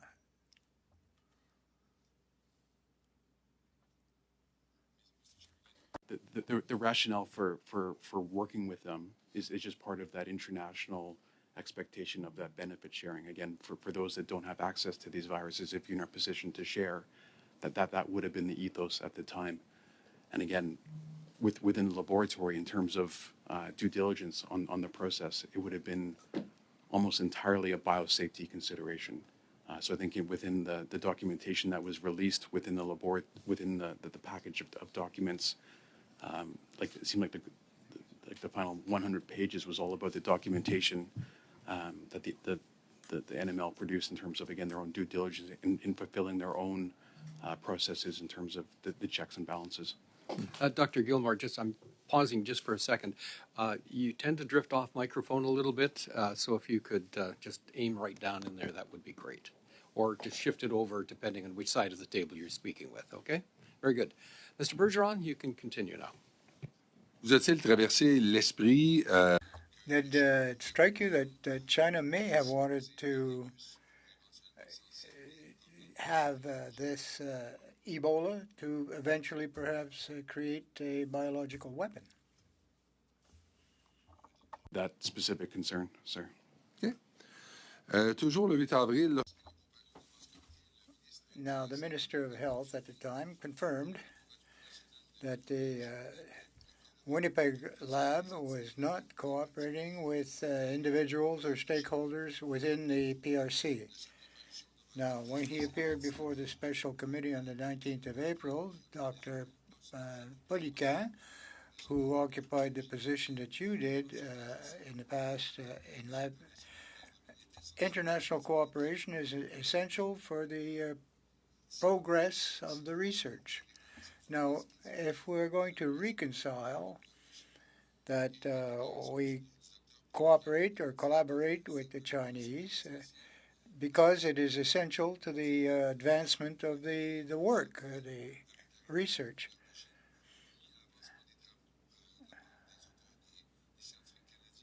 Do you think that this was for the advancement of the science in China or in Canada? I would reiterate that it was just part of the just the overall ethos and the culture scientifically for that benefit sharing where possible, but with the checks and balances that I mentioned. Monsieur le Président, en respect. Mr. Chairman, with all respect for our witness, I'd like to take a few moments to propose a motion for our colleagues here, which we'll eventually discuss, that given the May 22nd the motion to normalize our relations with PRC, we should have before June the Minister of Environment, Deputy Minister of External Affairs, the Canadian Ambassador in China, and representative of the Canada-China group. But we will need it in both official languages, too. Absolument. All right, very good. You can continue with your questions. You have 1 minute. Ça va être, j'ai complété pour l'instant, Monsieur le Président. Well, I've had my turn as far as it goes for now, Mr. Chair. Thank you. Very much. Ms. Barron, you won't be splitting time with the cat, I trust. And we will not, Chair. We will not talk about fish. Ms. Barron and I serve on Fisheries and Oceans together. But you have 6 minutes or less. That's right. Yes, apologies. My cat wanted to join the meeting. Thank you to our witness for being here today. Happy to be here to ask a few questions on behalf of my colleague who's unable to be here today. My first question, Mr. Gilmore, is just around I apologize that I came in a little late, so if you're repeating this, perhaps you can expand on a little bit. But what are your thoughts around the ways in which we could avoid the same problems from occurring again? What are some of the learnings that we could take from this that you might be able to share with us? Mr. Chair, that's a good question. One of the examples that I haven't yet mentioned, again, drawing upon some of the practices within the UK, is that there's a program there called the Academic Technology Approval Scheme, and this is integrated just right at the national level, and it's integrated in with the visa scheme. So as people apply to visas from non-exempt countries, Canada would be an exempt country, but as people apply for visas into non-exempt countries for certain categories of work, so where the security agencies have identified particular categories of work that are concerned to them in terms of, to the previous member's question, things related to for example, bioterror, that's built right into the visa application scheme, that some of that vetting.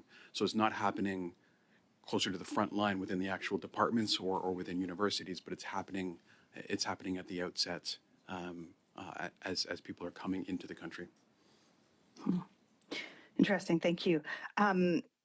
The PRC's Thousands Talent Plan, I was learning about as one of an estimated 200 talent recruitment program that is used to incentives such as salaries, research funding, and lab space to encourage Chinese researchers abroad to transmit knowledge to the PRC, as you know. And I'm wondering if you can share to what extent are the PRC's talent recruitment program a threat to Canada's national security, or is it? Mr. Chair, my own specific awareness of these programs is quite low because it's not something I have to deal with in my day-to-day job anymore. Certainly, going back in time to my time within the National Microbiology Lab, I had periodic engagements with an individual's CSIS agent from the Winnipeg office where we were mutually developing a little bit of awareness. So him showing me things that would come across the wire that were of interest or concern to them, and then kind of trying to ask for my reflections in terms of what they might have meant. It often meant actually talking and educating a little bit about the science of what they were looking at. And I should clarify, in those meetings we weren't talking about anything specific at the NML, but it was just their own process of, again, generating awareness in myself and some of the security pieces. I don't, to my recollection, things like education on the talent management programs, that didn't actually occur until that August 2018 meeting. So I've had limited exposure in terms of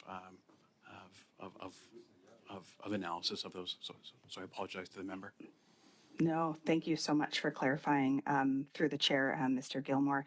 Mr. Gilmore, under what circumstances and what conditions would you consider that the National Microbiology Laboratory in Winnipeg should be resuming collaborations with entities and individuals in the PRC?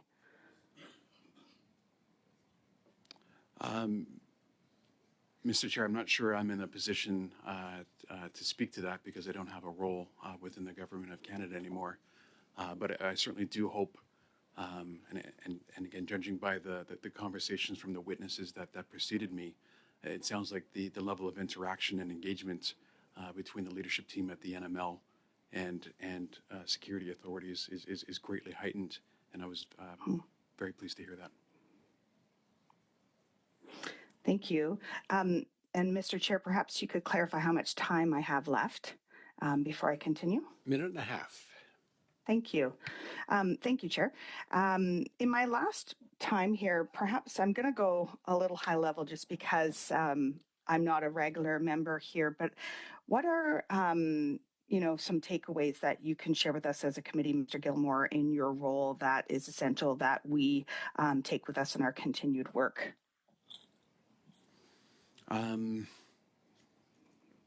Chair, my takeaways are that the conversations between security and these specialized scientific institutes needs to be very active. It needs to be very profound. This can't be something that's left to just a background conversation. And again, it's one of the reasons why I was pleased to hear that this sounds like this is happening now between the agencies, the security agencies, and the management team at the Public Health Agency, Canada, and NML. Thank you very much, Mr. Gilmore. Thank you, Ms. Barron. Mr. Cooper, now 5 minutes. Thank you, Mr. Chair. Thank you, Dr. Gilmore. Dr. Gilmore, knowing what you know now, do you think it was a good idea for the Winnipeg lab to transfer Ebola and Hennepin to the Wuhan Institute of Virology? Mr. Chair, I can absolutely see how in the light of 2024 that there would be concerns over the transfer. Certainly at the time, though, we were acting upon the information that we had and acting under a different operational tempo where the concern, as I stated before, was assurance on things like biosafety. And it was a highly unusual transfer. Is that correct? Mr. Chair, it'd be difficult for me to say if it was highly unusual. Certainly, the transfer of materials between different laboratories would happen on a regular basis. This type of transfer didn't typically occur with PRC laboratories, did it? Mr. Chair, I think that's best coming from the current employees of the NML. I don't specifically recall. I think it would have been a very low incidence, if at all. Low incidency of that type of transfer of materials to PRC institutions. Yeah. Correct. Okay. On March 27th, 2019, days before the transfer, you sent an email to Steve Gershu, the executive director of the Winnipeg lab, in which you stated, quote, "I'd like you to be comfortable with this before it goes out," end of quote, being the transfer of Ebola and Hennepin. Why did you send that email to Mr. Gershu, and did it have anything to do with the fact that 4 days earlier, PHAC obtained a fact-finding report that raised serious concerns about Dr. Chu's activities, who was directing this transfer? Mr. Chair, it's a very good and very valid question. I remember again that the nature of my concern. So that email was a follow-up to my original email that had been sent to the team, where I explicitly said that I had a concern, and I had outlined the natures of my concern, and those were all the concerns were about the validity of the recipient. It wasn't about who within the team was initiating the transfer. And so that email to the executive director was a reiteration to make sure that we had, as a team, done all of our process to make sure that we had gone through the due diligence.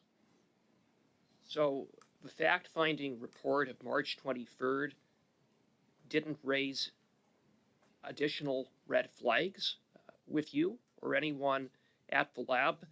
And I understand that we learned a lot more, but at the time, PHAC knew that she had was registered on a PRC patent. There were multiple policy breaches. There was the unauthorized transfer of materials to the PRC, and there was evidence of collaboration with the PRC. And this, again, is Canada's highest security lab. So surely there must have been additional red flags. Mr. Chair, it's very conceivable that would have been a red flag. I certainly remember at the time that the nature of the concerns over the individuals, as you stated, was it evolved to something completely different. And at the time, the level of concern was much lower, potentially even things that we could manage within the lab. I find it respectfully concerning that it took 3.5 months before she and Dr. Cheng were finally marched out of the lab. You met with Dr. Chu on June 19th. what happened between the receipt of that fact-finding report, your meeting on June 19th, and then July 5th when they were finally escorted out? Mr. Chair, my memory was a discussion with the senior executives within the Public Health Agency of Canada on how to initiate what was ultimately the administrative investigation. So it was orchestration of how to actually introduce this to the employees' supervisors and then to the employees themselves on the 5th of July. Were additional facts gathered between that time about the activities of Dr. Chu and Dr. Chang? I mean, there's just a big gap in the documents that we have between this fact-finding report and then July 5th. Mr. Chair, it's a challenge for me to fill that gap for you. In my own review of the documentation, I didn't see anything missing in terms of additional investigations. And again, these were investigations that were done by other authorities. So, which I think would underscore why I would submit action should have been taken on or around March of 23rd of 2019 and not July 5th. Mr. Cooper, I'm sorry, your time has run out. We'll go to Ms. Yip now for 5 minutes. Thank you very much for staying so late. Are similar research organizations in the UK working on collaborations with the PRC?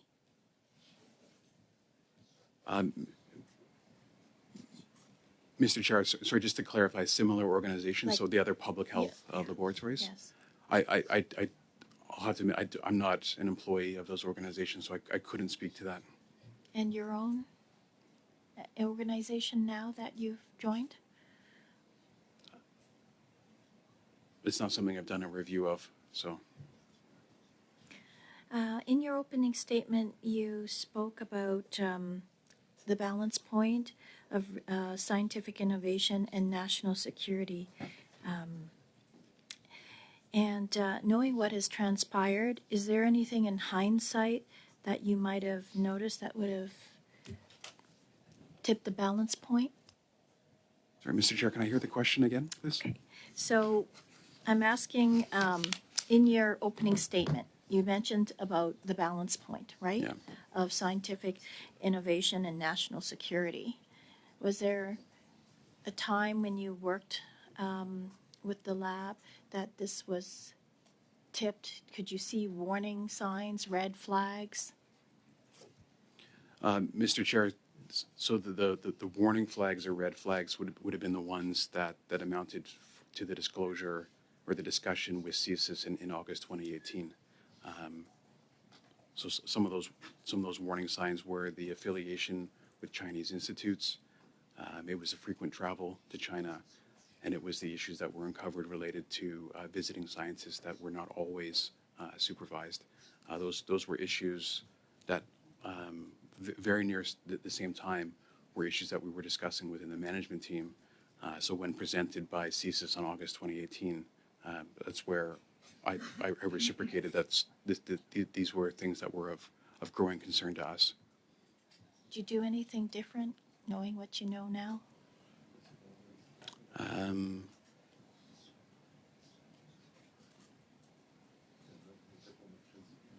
Mr. Chair, another good question.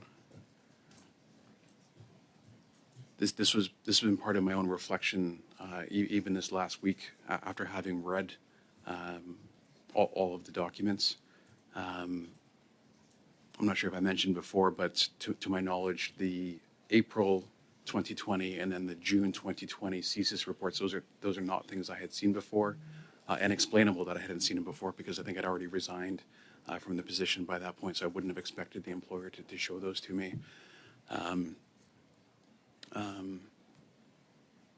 Probably the one regret I might have is would I have had a role in following up with CSIS more actively myself? That's a question I ask myself.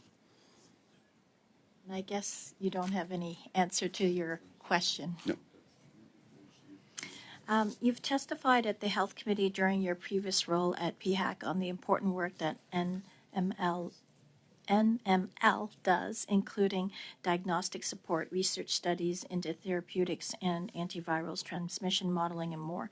Can you speak about the role of the in the context of new emerging viruses and pathogens of concern? It's Mr. Chair, it's one of the rationales for the existence of the laboratory is that you have a safe place to bring in any clinical material when a new disease is emerging, where the safety profile at the early outset is unknown, that you can put it into a Category 4 or a Category 3 lab as you see fit, and do the work to actually characterize it and understand the nature of that emerging organism. It is one of the key rationale for having a laboratory like the NML in Canada. How much time do I have left? You have 40 seconds. What can you do in 40 seconds? Okay. What are your thoughts on AI and the role it plays on national security? Mr. Chair, just very quickly, my own thoughts on AI is that it's a very powerful tool, at least for information gathering. That you can scan public data sources, you can scan other literature, and with natural language models actually very accurately recover the information that you're seeking. So if whether you're a scientist, whether you're a security firm, whatever your interests are, you can use these tools to actually, at least at the outset, very robustly get the information you need. At this time, it's probably still very much a human interface to actually synthesize all that into a compelling narrative, but at least it's a very powerful tool for information gathering. Thank you, Ms. Yip. Mr. Bergeron, you have 2.5 minutes. You're Aucune good. question, Monsieur le Président. No further questions. I'm good. Ms. Barron for 2.5 minutes. Well, thank you, Mr. Chair. And of course, I will gladly call our witness by the proper name of Dr. Gilmore. Apologies, Dr. Gilmore, I am for not saying doctor in my first round of questions. Dr. Gilmore, I wanted to ask you about now. I'm not sure, honestly, if my colleague had a chance to ask you this or not. So, but I do want to know. Why did you leave your role as the scientific director general of the Winnipeg lab? What was the reasoning behind that? Mr. Chair, no concerns at all about the salutation. It's even later than you can imagine for me with a little bit of the jet lag. So I did not notice what you called me. But the question was asked and answered in terms of my departure, and the short answer, just for your own benefit, is that an absolutely dream opportunity came available to me with colleagues that I already knew and respected, and it was just the right fit for me personally and professionally. Okay, thank you. That helps me. I'm wondering, in your time in your position, if you felt that you had the proper tools to be able to prevent foreign interference. I know you spoke a little bit about in your previous round of questions around whether there were any regrets, and I'm wondering if you felt that you were equipped with the proper tools to be able to identify concerns and to be able to respond accordingly. Mr. Chair, that is probably the most powerful question I've heard tonight, and I actually want to go back to Mrs. Yip's question in terms of if I had any regrets, and I think I answered maybe more conversation with CSIS, and I think that so in terms of whether I was equipped or not, that's a challenge to answer, but certainly going back in time. Yes, there absolutely should have been more briefing, more planning, more conversation between myself with CSIS and the departmental security officer. Yes. Thank you, Ms. Barron. That's pretty much your time there. We'll go now to Dr. Ellis, followed by Mr. Fragastatos, and that will wrap up this panel. Dr. Ellis? Thank you, Chair, and thank you, Dr. Gilmore, for being here. My colleague started talking a little bit about the time frame between the end of March 2019, when the infamous shipment happened, and then the administrative action, which happened to Drs. Chu and Chang in July of 2019. So in that time, we have 3 months or so, and as you said, there didn't appear in your mind, at least, that there was more information available, but you were having conversations about what to do with these individuals. So who were the conversations with? Mr. Chair, so those were conversations with the senior executive of the agency. So that would have been, in my case, I can at least recall conversations with like the vice president of the infectious disease prevention and control branch, conversations with probably at least one other VP within the corporate services. I don't recall if there was conversations with the president. That's just my own fallible memory on this. But this again is an agency that found itself in a relatively unfamiliar territory and probably remarkable territory in terms of what they had experienced in the past. So on one hand, there's a lot of credit to the agency, I think, here for actually earnestly putting forward due diligence in terms of actioning those fact-finding reports, and then moving towards what was ultimately the administrative investigation. But for me, I firmly recall, again, from a public service perspective, this is not your normal HR process, and that would have been a struggle for the executive. So, thank you very much. And through you, Chair, was the Minister of Health made aware during that time, to the best of your knowledge? Mr. Chair, I am not aware of that happening. Those were not conversations I was privy to. In your mind, I mean, you were the scientific director general, of course. Do you think the Minister of Health should have been made aware at that point in time?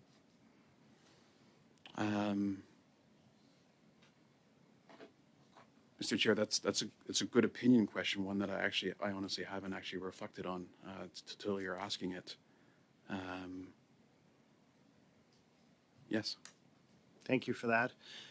Going back to your original contact with CSIS in August of 2018, for all intents and purposes, that's really what started the ball rolling, if I might use that term here. Can you please elaborate to the committee what your concerns were that you relayed to CSIS at that time? Mr. Chair, so I remember the session. One, it was starkly different because I transitioned from just having one-on-one briefings with an individual agent kind of sporadically over time. And if I recall correctly, I think this was the first kind of group session where there was multiple CSIS agents presenting kind of a prepared presentation and describing some of the tactics and approaches that would be used in the PRC, so things like talent management programs, the due, or I suppose undue consideration of intellectual property protection. So I recall at the time that some of the tactics that they were describing were familiar to some of the same concerns that we had, I think, very recently started to talk about within the NML management team, again, including affiliations to Chinese institutes, frequent travel to China, and the number of visiting scientists, visiting students that were coming from that particular country. So it was a concern that we were discussing within the management team, and there it was in front of me within a CSIS briefing.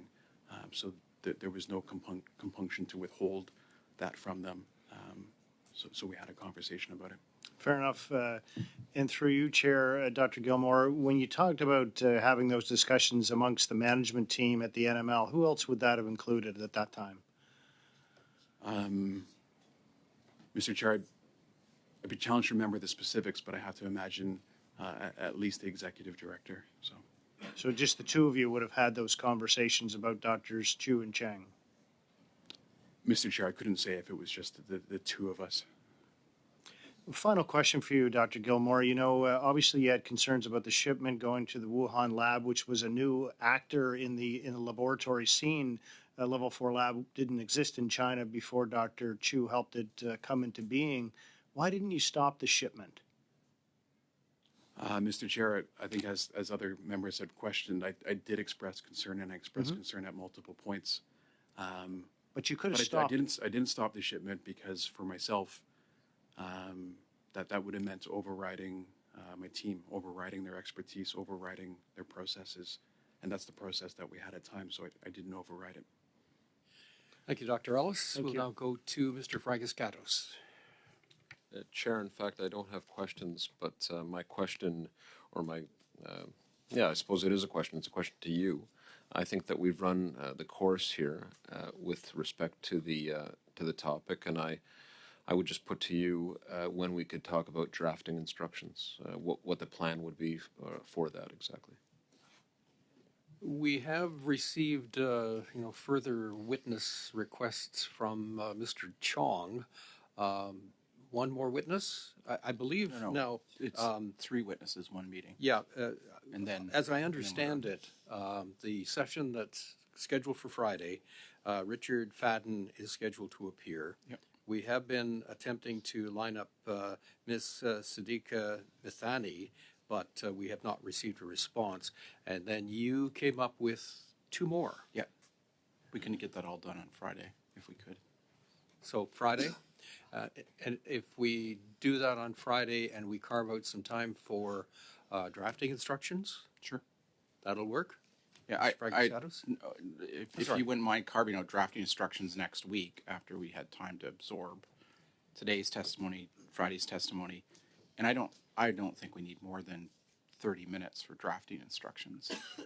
Yeah, I would just say I wonder what the rationale, with great respect to my colleague, of course, is for having another meeting. We've had, by my count, 7 hours and 13 witnesses already tonight, not just on the government side. We've even had opposition member say that they've run out of questions. So this is, I'm not looking at you, Michael, but as I say, it's an opposition member who never tires to ask questions, and he always asks very good ones. So I make the point again that I think we've run the course on the issue. And I don't know if Mr. Bergeron has a view on whether or not we need another meeting, or whether my colleague in the NDP has a view on the issue, but that's many hours, many witnesses, and I'm not sure what would be gained, frankly, most importantly, what would be gained by having another meeting on Monday. Yeah, we did actually originally schedule 2 meetings, and I think we've been quite generous with our committee time. Mr. Chong? Yeah, I'm asking for 1 more meeting. Dick Fadden is the former director of CSIS. I think he could add valuable insight into the timeframes that we have been investigating here, whether they were appropriate, whether they took too long, and what should be different. He's coming willingly, as I understand it, as a witness to our committee, so I think that is valuable testimony. And then the other 2 or 3 witnesses that we've invited actually were involved with the transfer of the viruses and the applications for the transfers, and so, and also the policies regarding restricted visitors to the lab. So I think it would be the final meeting. I waited 3 long years to get to this point, and that's, I think, just 1 more meeting, Mr. Chair, would be entirely appropriate, and then we could easily set some time aside. I don't think we need more than half an hour for drafting instructions, and then the study is largely done.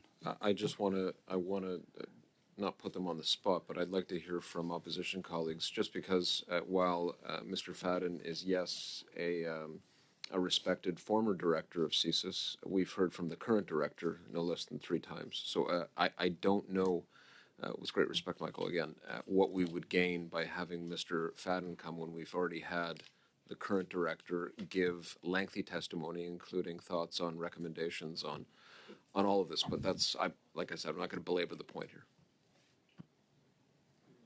Mr. Bergeron, do you have any reflections that you care to offer? Monsieur le Président. Well, Mr. Chair, simply that we haven't provided any other list of witnesses, and we believe that we've had a good, detailed examination of the issues. And if a colleague would like one for their meeting, I'm not particularly enthusiastic about it, but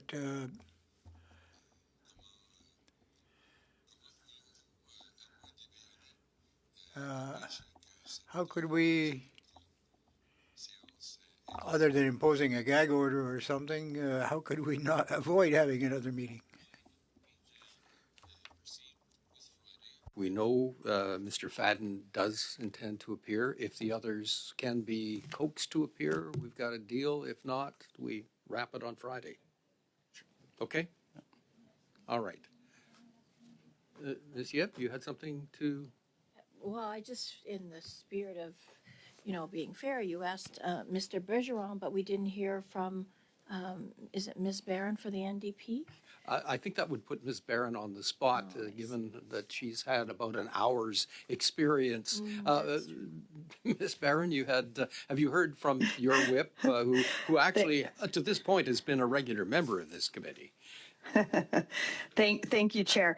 The only information that I can contribute is that my colleagues are okay with going ahead with witnesses on Friday, and anything further I'll leave to my colleague to be able to answer those questions. All right. Mr. Erskine-Smith. Apologies to the interpreters because I told them I wasn't going to talk, but I just so I'm clear, we meet this Friday as a final meeting. That's the meeting that Michael is requesting, and then Chair, obviously you can take matters into your own hands. But my understanding from there would be we revert back the following week to a 3-hour meeting every Monday, and we do not have the 2 meetings a week. Is that correct? That's correct. All right. Thank you. I didn't hear that. So that's the deal. We do meet on Friday. We'll get as many remaining witnesses as we can. We will carve off a little time next Monday for drafting instructions on this. I'm sure we'll have a very fulsome report to present to Parliament. Dr. Gilmore, thank you for your time, and thank you for making the effort to be here in person. I know that that was a bit of a stretch to your schedule, but we appreciate it very much. And I will thank the interpreters, our staff, everybody who's made tonight possible. And with that, we will adjourn.